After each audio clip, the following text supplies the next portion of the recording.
Rick Warren's Saddleback Church, which he recently retired, but I believe he's still involved in some capacity, came down with a decision to kick them out or disfellowship them from the Southern Baptist Convention. The Southern Baptist Convention is the largest evangelical denomination in America, boasting over 13 million members. Whew. Okay, so Saddleback was the biggest church, and they basically got kicked out for something interesting. I'll reserve my judgment till the end, okay?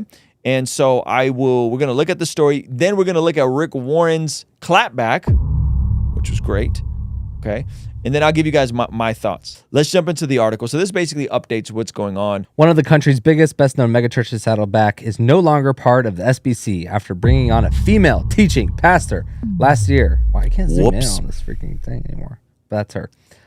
Saddleback was among 5 churches with female pastors who were deemed no longer in friendly cooperation with the denomination of meeting of the SBC executives. That's probably what Putin says to the oligarchs that disappeared. They're no longer in friendly cooperation. Ребята, вы не понимаете, вы больше с нами не будете общаться. Хорошо, все, закончили. Wow. Yeah. Is that a direct quote? Yeah. I heard it from him himself. All right. The Lake Forest, California congregation ordained 3 women from the stage in May 2021. Wow, hold on. This took a year to come down, SBC? Wow. It took you guys that long to figure this out? Wow. Yeah. Keep going. A decision that rattled some Southern Baptists who believe the role of a pastor is reserved for men.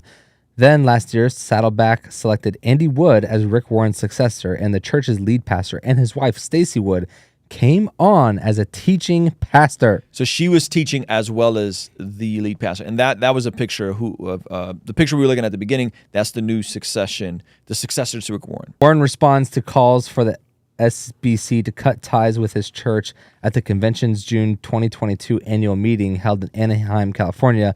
Are we going to keep bickering over secondary issues, he said, or are we going to keep the main thing the main thing? There you go. That's Rick Warren's. So yeah, I remember he gave that speech at the last convention. So I guess it takes a while for this to all proceed. Yeah. It's kind of wild that it took this long, but go ahead. At the time, the Credential Committee, the group tasked with recommending whether to disfellowship a particular church, hadn't come to a decision on Saddleback, saying it wasn't clear if the SBC's statement of faith restricted women from any position doing pastoral work or with a pastoral title, or if it just applied to the senior pastor. They're looking for loopholes. Mm-hmm. Interesting. I could talk to you all about what I believe about the gift of pastorate as opposed to the office of pastorate, but I'm not here to talk about that, Warren remarked, spending most of his time at the mic reflecting on his decade-long history with the SBC. This week, the committee recommended Saddleback be disfellowshipped, saying the church has a faith and practice that does not closely identify with the convention's adopted statement of faith, as demonstrated by the church having a female teaching pastor functioning in the office of pastor. So go back to Rick Warren's quote, and this is what we're going to come back to at the very end. He said, I could talk to you all about what I believe about the gift of pastorate as opposed to the office of pastorate, but I'm not here to talk about that. Okay, so pin that for a moment. We're going to come back to that thought because that's an important thought. Okay. Go ahead. And then we land at, according to the Saddleback website, Stacy Wood has preached in Sunday services 3 times since her husband was commissioned. Mm-hmm. Hours after the decision, Warren posted an Instagram saying, "Friends worldwide, we're so touched by your love. Kay and I love you back. We'll respond to SBC in our time." Big old letters of our time. Yeah, buddy. In our time. Yeah, buddy. And our way through direct channels. Our newsletter is to 600,000 CH leaders, Daily Hope radio broadcast, 1 million PDC alumni pastors list, 11 million social media followers. And then he drops it with a Bible verse like it's a What is he doing? Man, he's just flexing on them. He's flexing newsletter numbers. Our newsletter to 600,000 church leaders, Daily Hope radio broadcast, 1 million PDC alumni, and 11 million on social media. I feel like he's trying to say, who's disfellowshipping who? Like y'all just lost 100 million people. because you cut ties with Saddleback. You know what I'm saying? Like, who left who? Yeah, He's like, we got more clout. I control the narrative. that clapback was in poor taste. You think so? Yeah, and I've met Rick. I've met Rick Warren, and I think some of the critique hurled at him sometimes is not always fair. Sometimes it is fair. This time, I think this response was in poor taste. I don't think he should have responded this way. Now, what is the issue? And I don't have a dog in this fight, right? Like Rick Warren's not pulling up to do my podcast anytime soon. Doesn't matter, okay? But let's go back to this quote. And he says, I could talk to you all day about what I believe about the gift of pastorate as opposed to the office of pastorate, but I'm not here to talk about that. So what he's getting at, when we go to the scriptures and we read what the requirements are for an elder in the church, okay, the language is different. So I'm going to read you guys a couple of different translations, okay? This is the ESV. It says, the saying is trustworthy if anyone aspires to be the office of overseer, he desires a noble task. Therefore, an overseer must be above reproach, the husband of one wife, sober-minded, self-controlled. This is the office of overseer, okay? And then you get different translations. I think the ESV says, the New King James says bishop, the position of bishop, okay? This is a faithful saying, if a man desires the position of bishop, he desires a good work, okay? And then it goes to the requirements of what a bishop is, okay? Now, here's what we're dealing with. Notice he said the gift of pastorate as opposed to the office of pastorate, okay? The gift of pastorate as opposed to the office of pastorate. So what is he getting at here? This is what I think is being said. And maybe I'm wrong. He's saying that the position of lead pastor, the position of bishop, elder, church planter, those three, okay, is different than someone who has a teaching gift and holds the title of lowercase p pastor. So in his context, he's saying, at our church, we want to allow women to teach, and even from the Sunday morning pulpit, because they're not leading the church. They're not pastoring the church. They're not planting churches. They're preaching on a Sunday morning. Okay? So in the same way, you would have a lowercase p pastor who's the junior high pastor, but he's 22 years old, or you have a worship pastor and he's 30 years old. That is not the same as the requirements for bishop and elder per 1 Timothy 3. He would say, yeah, this is a different position for pastor. And when we say pastor, we just mean someone that has a pastoral gift, right? Gotcha. Versus holding the title, the office of pastorate. That's what that quote says. And so, it's an interesting tension in that is this coming down to semantics, right? Is this coming down to semantics? I would venture off to think that Rick Warren holds a soft complementarian position similar to mine.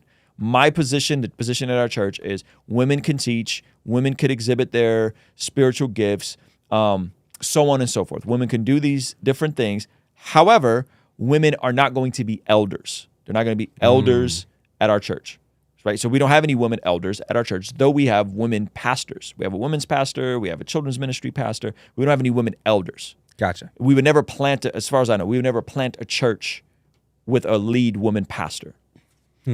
Our pastor's wife doesn't carry the title pastor. She's not a co-pastor. So what is the benefit of the SBC for a church like Saddleback? I think it's just you have some covering. You have some sort of, you have some covering. You have some, I guess, accountability. Is there any benefit for like an even smaller church, like a really small church?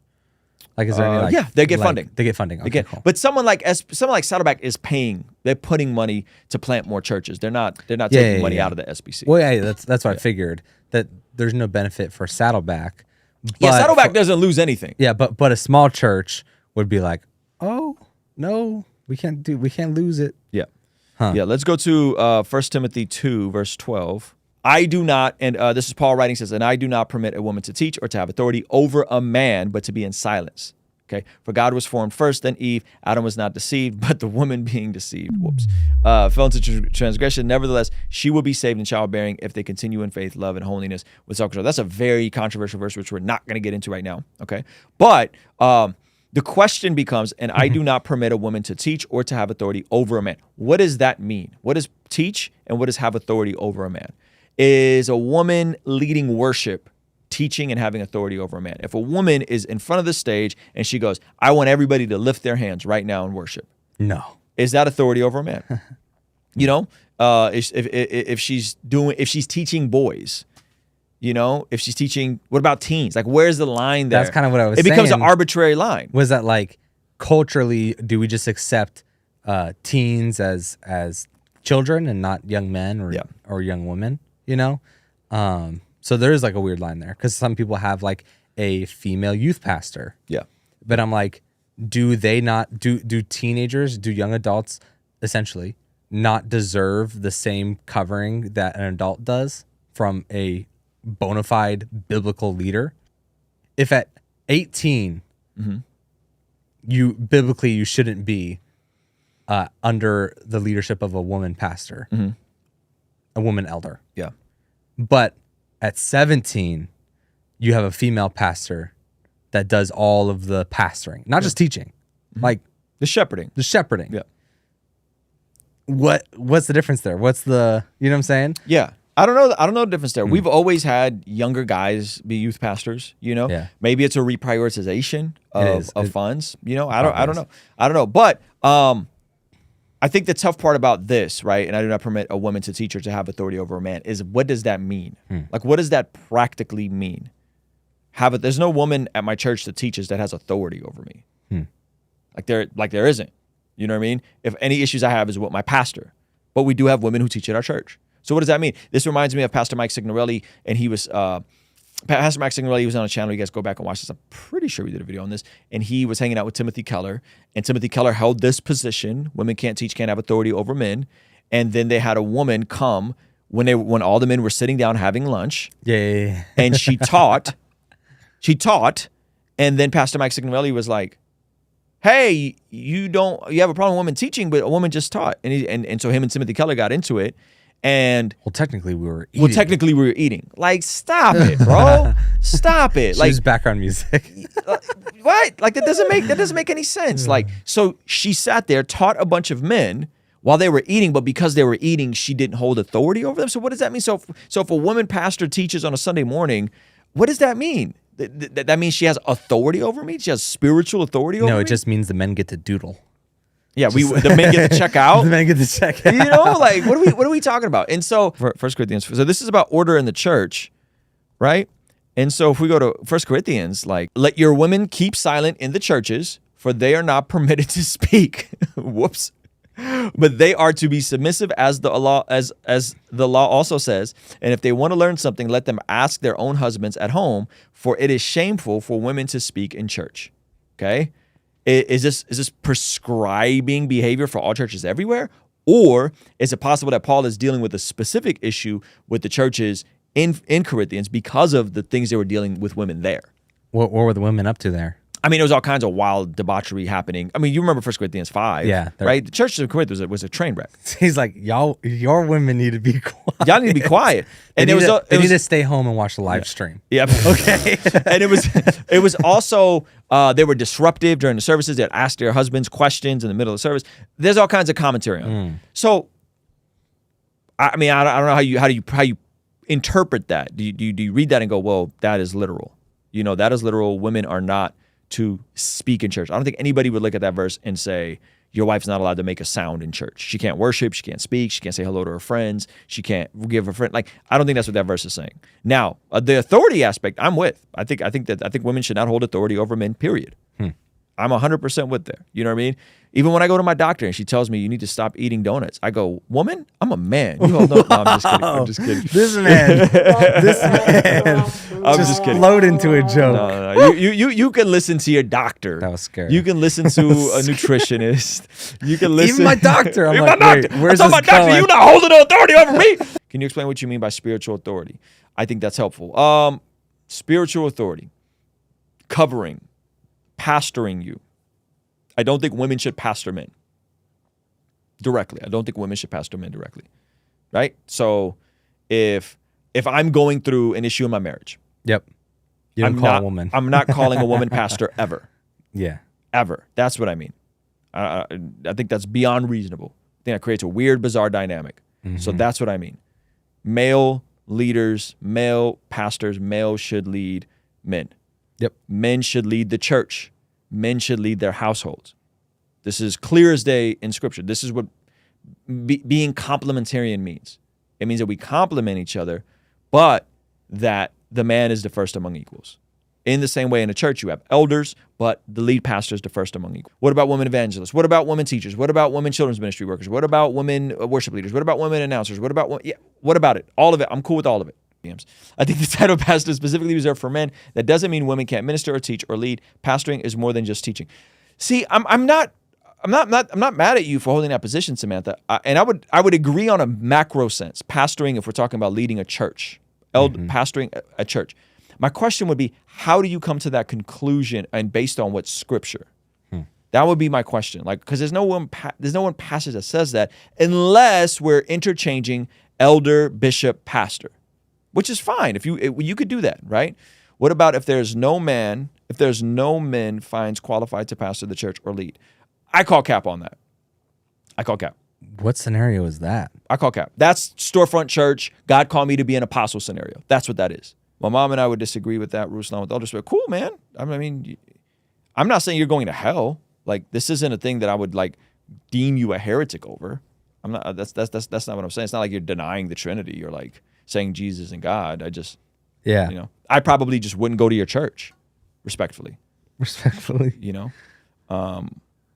your thoughts on pastor couples? I'm generally not a fan of it. Because I think oftentimes it finesses free labor for the church to have the pastor's wife do stuff that she didn't sign up to do, or it creates a position in a vacuum and reallocates resources in a way that's not helpful. If you guys want to go the extra mile and partner with us so that we can stay independent and ultimately answering to you and only you, consider doing that for $5 a month on our online community so that we never have to take a brand deal and make commercials similar to this one. Our friends at Genucel Skincare have exciting news to celebrate in 2023. Using Manscaped during my showers after workout has given me much more confidence. And that's where Mud Water comes in. True Classic has got your back. All thanks to the sponsor of today's video, SayMine.com. Established Titles is your opportunity to earn the title of Laird or Lady. Subject to credit approval, rates range from 7.99% APR to 19.99% APR, included 0.50% auto pay discount.